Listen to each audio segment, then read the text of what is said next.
Otep à tous, bien-aimés frères et sœurs. À défaut d'attaquer, de bombarder l'Iran et déclencher des représailles de l'Iran ou une jet entre les deux pays, les États-Unis, qu'est-ce qu'ils font? Ils renforcent les sanctions. Les États-Unis veulent empêcher l'Iran de vendre son pétrole à qui que ce soit.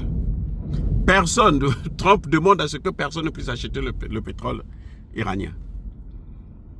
Parce que c'est avec ce pétrole que l'Iran arrive à s'enrichir et puis à persécuter sa propre population. Trump se soucie de la population iranienne. Vous comprenez, hein? C'est pas moi, c'est lui qui le dit. Donc, il veut empêcher à l'Iran d'obtenir l'arme dissuasive. Les États-Unis pointent du doigt encore la Chine, la guerre contre la Chine. Ça va maintenant jusqu'en Iran.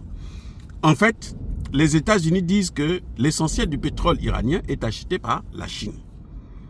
Et donc, il faut trouver un moyen pour empêcher à ce que le pétrole iranien ne puisse pas aller en Chine. Donc, que ça puisse traîner là-bas en Iran. Les États-Unis sanctionnent l'Iran et veulent aussi sanctionner par la même occasion la Chine, puisque c'est la Chine qui achète le pétrole. Les États-Unis vont sanctionner l'Inde, parce que pour le pétrole iranien, pour partir de l'Iran à la Chine, il est transporté par des navires indiens. Donc 30 navires indiens appartenant à une compagnie qu'on appelle UAE vont être sanctionnés. Les États-Unis ont visé cette compagnie. Bon, maintenant question. Les États-Unis, eux, ils s'attaquent à tout le monde. Vous faites la guerre à tout le monde. Bon, très bien. Est-ce que ça peut marcher? Hein? Dites-moi, ça va changer quoi? Si l'Inde ne veut pas aller prendre le pétrole iranien pour amener en Chine, parce que la compagnie indienne va subir des sanctions, bon, déjà, 30 navires hein, qui font le trajet, c'est sûr que c'est tous les jours, toutes les semaines, eh ben, ce sera une grande perte pour cette compagnie. D'abord, elle va peut-être même fermer les portes. Donc, si l'Inde accepte ça, c'est que l'Inde accepte d'affaiblir son économie. Ça, c'est un. Deuxième des choses, des hypothèses. Mais la Chine a des navires aussi. La Russie a des navires aussi. Mais la Russie peut utiliser ses propres navires, ses navires pour faire le travail. La Chine peut utiliser ses propres navires. La Chine et l'Inde sont des membres des BRICS. Donc, c'est une solidarité pour donner quelques marchés aux Indiens.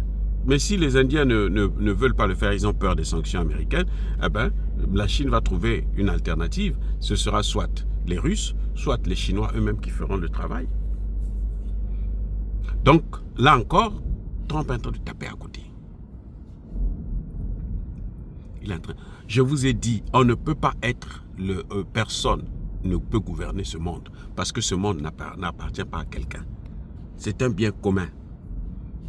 Chaque fois qu'il y a un pays qui se dit que non, moi je veux dominer les autres, eh bien, ce pays-là payera le prix, et le prix fort. Voilà la réalité. Donc Trump ne peut pas freiner, si c'est que par cette méthode-là, pour freiner l'Iran, il ne pourra pas. Il ne pourra pas. Au contraire. C'est ça, le problème c'est quoi? C'est que, en fait, c'est ça la dédollarisation. Parce que quand la Chine achète le pétrole en Iran, la Chine n'achète pas en dollars. Si la Chine achetait en dollars, mais le dollar, les Américains prenaient tout ça. Donc la Chine achète avec sa propre monnaie, ou avec la monnaie iranienne, ou avec la monnaie indienne, ou avec la monnaie russe. Et tout ça là, c'est un manque à gagner pour les États-Unis. Parce que chaque transaction qui se fait en dehors du dollar fait perdre de l'argent aux États-Unis. Donc les États-Unis doivent adopter un profil bas et négocier avec l'ensemble des pays du monde qui ont l'habitude de commercer en dollars pour que ces pays-là puissent revenir encore. Le seul moyen que les États-Unis ont de contrôler les contournements des sanctions, c'est le système SWIFT. Mais les Chinois, les Russes et les Iraniens, même les Indiens, ils ont des systèmes alternatifs. Mais c'est ce que les BRICS sont en train de faire. Les BRICS ont dit que ça va rentrer en vigueur bientôt. Donc, Donald Trump, il ne peut pas faire la guerre contre les BRICS. Il ne peut pas détruire les BRICS. Les Chinois et les Indiens vont s'entendre pour trouver une alternative. Soit ça va être les Russes, soit ça va être les Chinois eux-mêmes qui vont faire le travail. Et Donald Trump aura tapé, encore une fois de plus, à côté. Ce n'est pas la bonne voie. La meilleure solution, c'est les négociations. C'est donner des garanties à l'Iran, que l'Iran ne sera jamais attaqué ni par l'allié des États-Unis, ni par les États-Unis eux-mêmes. Et puis à ce moment, on voit comment on peut demander à l'Iran de temporiser. Mais si ce n'est que par l'intimidation, par les sanctions, ça ne marche plus. Ça ne marche plus. Tout est démontré que les sanctions ne marchent plus. Ce n'est pas possible. C'est fini. Vous voyez les amis? Donc encore une fois de plus, on tape à côté, on passe à côté de la plaque. Alors qu'on a beaucoup de choses à faire, mieux que d'être là seulement à combattre les autres pays, à empêcher les autres pays d'avoir ce que vous avez. À empêcher les autres pays de se protéger contre vos velléités ou à n'importe quel moment vous pouvez les taper. C'est ça le problème.